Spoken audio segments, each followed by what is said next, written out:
Hello everyone, this is Ashish Kumar and I hope you all are doing good. Students, आज के इस video में हम देखने वाले हैं नेटवर्किंग कंसेप्ट्स को। बेसिकली हम ये समझने वाले हैं कि एथिकल हैकिंग में नेटवर्किंग क्या इंपॉर्टेंट रोल प्ले करती है एंड यहाँ पे हम इन चीज़ों को क्यों सीखने वाले हैं। बिकॉज हमें पता है कि सर जब दो सिस्टम्स आपस में बात करते हैं तो एक जगह से दूसरी जगह पे शेयरिंग ऑफ डेटा या इन्फॉर्मेशन तो हो रहा है। जैसे अगर आज हम कम्युनिकेट कर पा रहे हैं या मैं आपको कोई मैसेज सेंड करता हूँ तो वो मैसेज आप तक पहुंच तो रहा है, बट हमें ये समझना है कि एक सिस्टम से दूसरे सिस्टम तक वो मैसेज डिलीवर कैसे होता है, क्या प्रोसेस है, कौन कौन चीजें यूज हो रही होती है, कौन कौन सी ऐसी एंटिटीज है जो उसके काम आ रही होती है ताकि वो मैसेज यहाँ से यहाँ तक ट्रांसफर हो सके। तो हम इस कंसेप्ट को अच्छे से समझेंगे ताकि हम देख सके कि यहाँ कहीं कोई कमियां तो नहीं है, लूपहोल तो नहीं है जिसकी वजह से शायद इस मैसेज को कोई अटैकर या कोई मिलिशियस हैकर रीड कर सके। तो बस इसीलिए हम समझेंगे नेटवर्किंग कंसेप्ट्स को ताकि हमारे लिए एथिकल हैकिंग में ऑपरेशंस को परफॉर्म करना और भी आसान हो जाए। सो स्टूडेंट्स, एक बहुत कॉमन टर्म है नेटवर्किंग कंसेप्ट, है ना। इससे रिलेटेड हम क्या क्या सीखने वाले हैं, तो हम देखेंगे कि कंप्यूटर नेटवर्किंग क्या होती है, कितने टाइप्स के नेटवर्क्स होते हैं, दूसरा कि लैन मैन मैन जो है ये काम करते कैसे हैं, एंड देन हम देखेंगे कुछ इंपॉर्टेंट एंटिटीज इनके अलावा जो एक जगह से दूसरी जगह में कम्युनिकेशन में यानी बातचीत करने में हमारे काम आती है। अब पहले पॉइंटर की तरफ बढ़ते हैं स्टूडेंट्स कि व्हाट इज कंप्यूटर नेटवर्किंग। आप लोगों ने कॉमन टर्म है बहुत, कंप्यूटर नेटवर्किंग बहुत बार सुनी होगी, शायद आपको आइडिया होगा शायद ना भी हो, it's okay. But basically computer networking क्या है तो कुछ पॉइंटर्स के जरिए समझते हैं। सबसे पहला पॉइंटर कह रहा है कि सर ये कम्युनिकेशन हो रहा है इसके अंदर, है ना। दूसरा पॉइंटर कह रहा है कि शायद शेयरिंग ऑफ सॉफ्टवेयर हो रहा है, शेयरिंग ऑफ फाइल्स हो रही है, शेयरिंग ऑफ इंफॉर्मेशन हो रही है, और कुछ और भी पॉइंटर्स है, पहले उनको भी देख लेते हैं फिर एक साथ समझेंगे। यहाँ पे से इंफॉर्मेशन प्रिजर्वेशन भी हो रहा है, सिक्योरिटी शायद मैनेज करने की कोशिश करी जा रही होगी, शेयरिंग ऑफ हार्डवेयर भी हो रहा है और शेयरिंग ऑफ डेटा भी हो रहा है। अब सर ये सारे पॉइंटर्स का मतलब क्या है, यानी हमें क्या समझाना चाह रहे हैं। एक बहुत नॉर्मल सी चीज है कि अगर आज मैं और आप आपस में बातचीत कर रहे हैं तो उस बातचीत का यानी कम्युनिकेशन का एक बहुत सिंपल सा रूल है कि मैं जो बोल रहा हूं आप तक पहुंचना चाहिए और आपको समझ में आना चाहिए, और आप जो उसके अगेंस्ट में रिप्लाई दे रहे हैं वो मुझ तक पहुंचना चाहिए, मुझे समझ आना चाहिए। कम्युनिकेशन का बहुत बेसिक रूल है। कम्युनिकेशन का मतलब है कि आपकी बोली गई बात सामने वाले यूजर तक पहुंच जानी चाहिए, अपनी डेस्टिनेशन तक पहुंच जानी चाहिए और उसको समझ आनी चाहिए। अब यही कम्युनिकेशन कंप्यूटर्स भी फॉलो कर रहे हैं, यानी जब कंप्यूटर्स में कम्युनिकेशन हो रहा है तो क्या हो रहा है कि सर एक सिस्टम से दूसरे सिस्टम तक कोई भी डेटा सेंड करा जा रहा है और उस डेटा का कोई ना कोई मीनिंग जरूर है, कोई ना कोई यूज जरूर है, वो डेटा दूसरा सिस्टम समझ पा रहा है। अब सर किस तरीके का डेटा भेजा जा सकता है दो सिस्टम्स के बीच में, तो अगर हम नॉर्मली देखें तो आप अपने किसी भी दोस्त को अपने किसी दूसरे सिस्टम पे डेटा शेयरिंग तो करते ही है, फाइल शेयरिंग तो करते ही। क्या क्या करते हैं कि सर कभी कभार हम कोई सॉफ्टवेयर शेयर कर देते हैं, जैसे जूम शेयर कर दिया, एनीडैश शेयर कर दिया, कोई भी एक टूल, गेम का कोई टूल शेयर कर दिया, तो हम क्या कर रहे हैं, सॉफ्टवेयर को शेयर कर रहे हैं। दूसरा सर फाइल्स को शेयर कर सकते हैं, है ना, स्टडी मटेरियल जो है हमारा वो शेयर कर रहे हैं, पीडीएफ शेयर कर रहे हैं, ये क्या है, फाइल शेयरिंग हो गया। तीसरा है शेयरिंग ऑफ इन्फॉर्मेशन। अब शेयरिंग ऑफ इन्फॉर्मेशन में क्या हो रहा है, सर हम नॉर्मल कम्युनिकेशन कर रहे हैं, बातचीत कर रहे हैं, उस बातचीत के अंदर हम कोई ना कोई बात बता रहे हैं कि आज ऐसा हुआ या ऐसा हुआ, तो ये क्या है, शेयरिंग ऑफ इन्फॉर्मेशन है। इसके अलावा सर इंफॉर्मेशन प्रिजर्वेशन बहुत ही इंपॉर्टेंट पार्ट है ये, क्योंकि प्रिजर्व करने का मतलब होता है चीजों को बचा के रखना, और यहाँ पे भी सेम चीज परफॉर्म करी जा रही है। इसका मतलब कि सर अगर आज मैं आपको, यानी आज अगर मैं यूजर ए यूजर बी को कोई फाइल शेयर करता है, मान लो मैंने एक पीडीएफ शेयर करी, है ना, मैंने एग्जाम की एक पीडीएफ शेयर करी और ये पीडीएफ गलती से अगर मुझसे डिलीट हो जाए तो क्या मेरे पास कोई दूसरा रास्ता है इस पीडीएफ को लेने का? बिल्कुल सर, आपने दूसरे सिस्टम में जिस यूजर को भेजी थी उसके पास तो पड़ी होगी, आप उससे मांग सकते हैं। यानी आपकी इंफॉर्मेशन, आपका डेटा, आपकी फाइल कहीं पे प्रिजर्व हो रखी है। तो जब आप शेयरिंग करते हो तो इनडायरेक्टली देखा जाए तो आप एक बैकअप बना रहे हो, कॉपी रख रहे हो किसी और के पास। फ्यूचर में अगर आपको उस फाइल की रिक्वायरमेंट होगी, जरूरत पड़ेगी, तो आप वो उससे वापस मांग सकते हैं। तो इन्फॉर्मेशन प्रिजर्वेशन तो डेफिनेटली हो रहा है।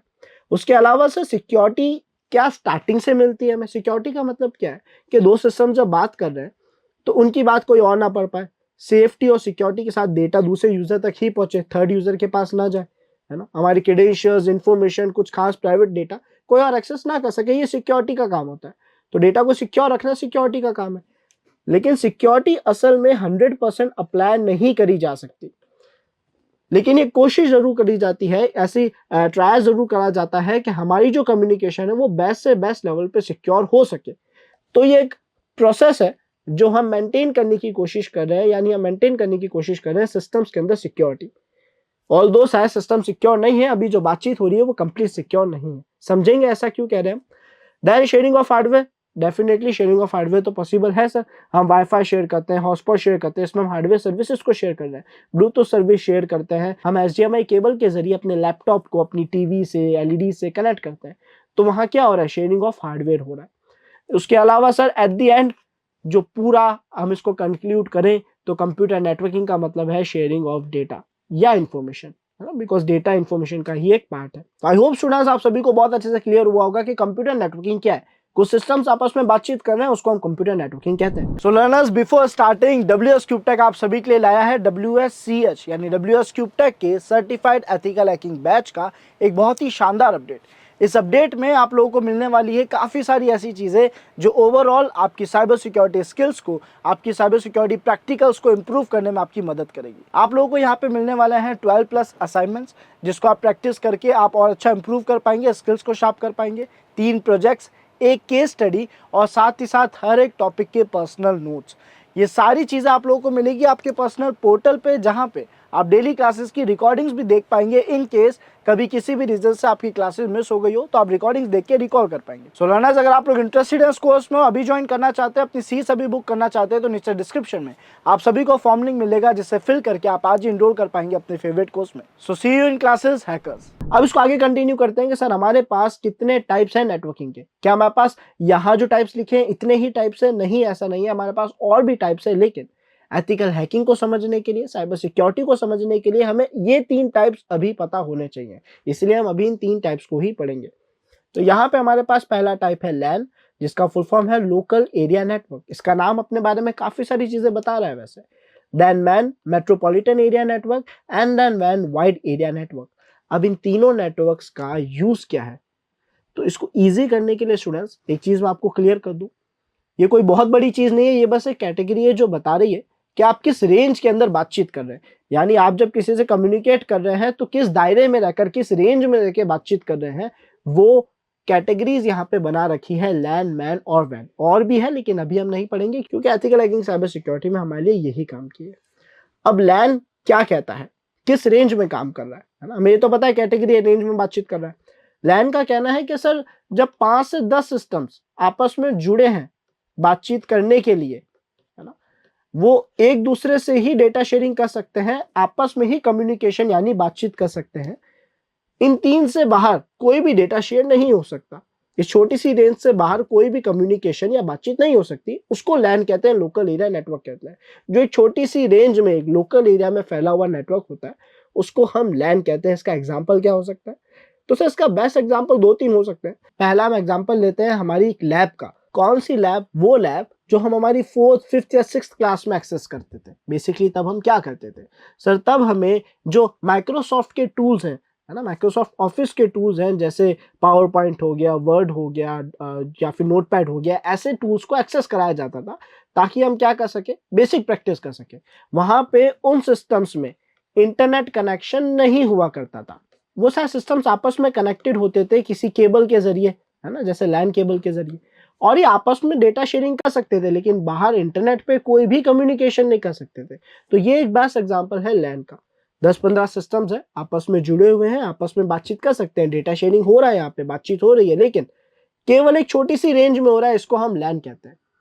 आई होप आप सभी को क्लियर होगा लैन क्या है। सर कुछ नहीं है, एक छोटी सी रेंज में जब आप बातचीत करते हैं तो उसे लैन कहा जाता है। एक और एग्जांपल क्या हो सकता है कि सर जब हम हमारे किसी डिवाइस का हॉटस्पॉट एक्टिवेट करते हैं, उस डिवाइस से जितने भी यूजर्स जुड़ते हैं, उस हॉटस्पॉट से जितने भी लोग अपना वाईफाई ऑन करके कनेक्ट करते हैं, इनका जो नेटवर्क बनता है, इनका पर्सनल नेटवर्क, इन 4-5 सिस्टम्स जो आपस में बातचीत करते हैं, वो भी सर लैन ही कहलाता है।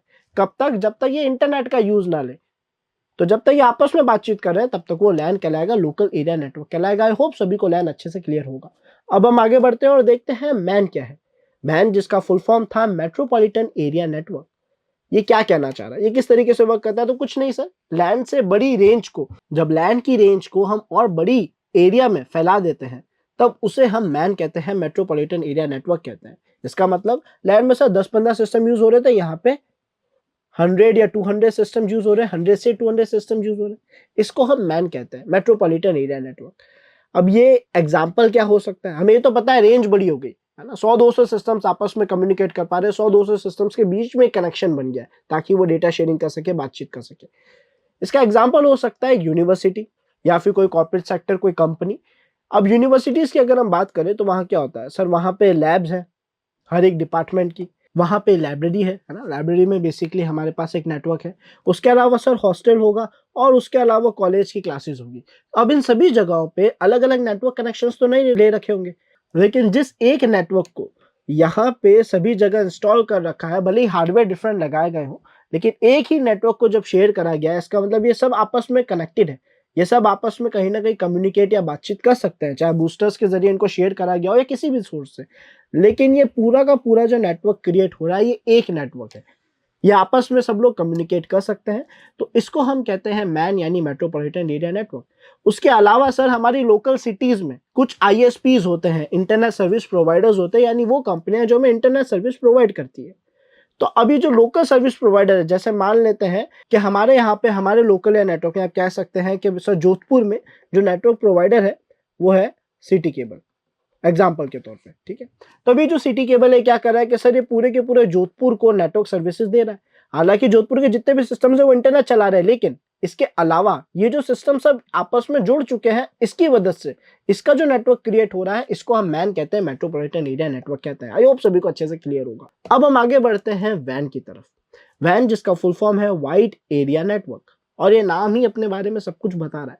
इसका मतलब सर जब आप बहुत बड़ी रेंज में, वाइड एरिया का मतलब है एक बहुत बड़ी रेंज में कम्युनिकेशन करते हो, बातचीत करते हो, तो उसको वैन कहा जाता है।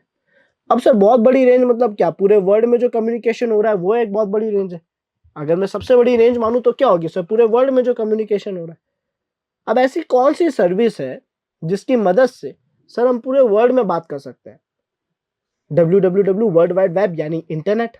तो सर इंटरनेट वो इकलौती सर्विस है जिसकी मदद से हम यहाँ बैठे हुए किसी से भी कम्युनिकेट कर सकते हैं। मैं जोधपुर से जयपुर, दिल्ली, यूके, यूएस कहीं भी कम्युनिकेशन कर सकता हूँ। इसका मतलब एक बहुत बड़ी रेंज में ये बातचीत हो सकती है, कम्युनिकेशन हो सकता है, तो इसको हम कहते हैं वैन यानी वाइड एरिया नेटवर्क, जिसका बेस्ट एग्जांपल हमारे लिए है www यानी इंटरनेट। सो आई होप आप सभी को क्लियर होगा कि लैन, मैन और वैन क्या है। अब नेटवर्किंग का बेसिक्स आइडिया तो हमें लग गया कि सर किस रेंज में कम्युनिकेशन हो रहा है, वो अभी तक हमने समझा है, जिसमें हमारे पास लैन, मैन और वैन था। अब हम एक और इम्पोर्टेंट पार्ट देखने वाले हैं, जो कि है कुछ इंपॉर्टेंट एंटिटीज। यानी सर नेटवर्किंग में बातचीत करने के लिए, चाहे लोकल एरिया में करो, चाहे वाइड एरिया नेटवर्क में करो, चाहे मेट्रोपॉलिटन एरिया नेटवर्क यानी मैन में करो, किसी भी रेंज में आप बातचीत कर रहे हो, तो ऐसा तो नहीं है कि डायरेक्ट मैसेज चला जाएगा। एक मैसेज को एक जगह से दूसरी जगह ले जाने में, यानी एक जगह से दूसरी जगह पहुंचने के लिए, इस मैसेज को बहुत सारे लोग सपोर्ट कर रहे होंगे, उसकी हेल्प कर रहे होंगे। कोई मैसेज को फॉर्मेट करेगा, कोई सेंड करेगा, कोई रिसीव करेगा। अलग अलग टूल्स या सर्विसेज, या आप कह सकते हो एंटिटीज यहाँ पे यूज हो रही है बातचीत करने के लिए। वो एंटिटीज क्या है? हर वो एंटिटी जो हैकिंग में हमारे लिए काम किया, हमें पढ़नी पड़ेगी, हमारे लिए यूजफुल रहेगी वो चीज। तो उनमें सबसे पहली एंटिटी का नाम है आईएसपी, जिसके बारे में एक बेसिक आइडिया आप सभी को लग गया है। आईएसपी का फुल फॉर्म है इंटरनेट सर्विस प्रोवाइडर, यानी सर वो कंपनी, वो एंटिटी जो हमें इंटरनेट प्रोवाइड करती है। क्या आप में से कोई मुझे एग्जांपल बता सकते हैं किसी आईएसपी सर्विस का? यानी आपको इंटरनेट आज के टाइम पे कौन प्रोवाइड कर रहा है? सर हमें आज के टाइम पे इंटरनेट प्रोवाइड कर रहा है जियो, एयरटेल, है ना, ये सारी कंपनीज हमें इंटरनेट प्रोवाइड कर रही है। तो ऐसी ही जो हर वो कंपनी जो आपको नेटवर्क यानी इंटरनेट प्रोवाइड करती है, उसको हम आईएसपी कहते हैं, इंटरनेट सर्विस प्रोवाइडर कहते हैं। देन हमारे पास आईपी एड्रेस एक बहुत ही इंपॉर्टेंट एंटिटी है। क्या है, कैसे काम करती है, ये हम नेक्स्ट वीडियो में बहुत अच्छे से समझने वाले हैं। देन मैक एड्रेस क्या होता है, जिसको मीडिया एक्सेस कंट्रोल एड्रेस कहते हैं। पोर्ट्स क्या है और प्रोटोकॉल्स क्या है, ये कुछ एंटिटीज है जिसको हम आने वाली नेक्स्ट वीडियोस में अच्छे से समझने वाले हैं। आई होप आज हमने जितना भी पढ़ा आप सभी को बहुत अच्छे से क्लियर होगा। सो मिलते हैं नेक्स्ट वीडियो में स्टूडेंट्स। टिल देन अगर आप लोगों ने अभी तक सब्सक्राइब नहीं करा है, हमारे इस WS Cube cyber security channel को सपोर्ट अभी तक नहीं करा है सब्सक्राइब करके, तो अभी कर लीजिए। Thanks for watching this video.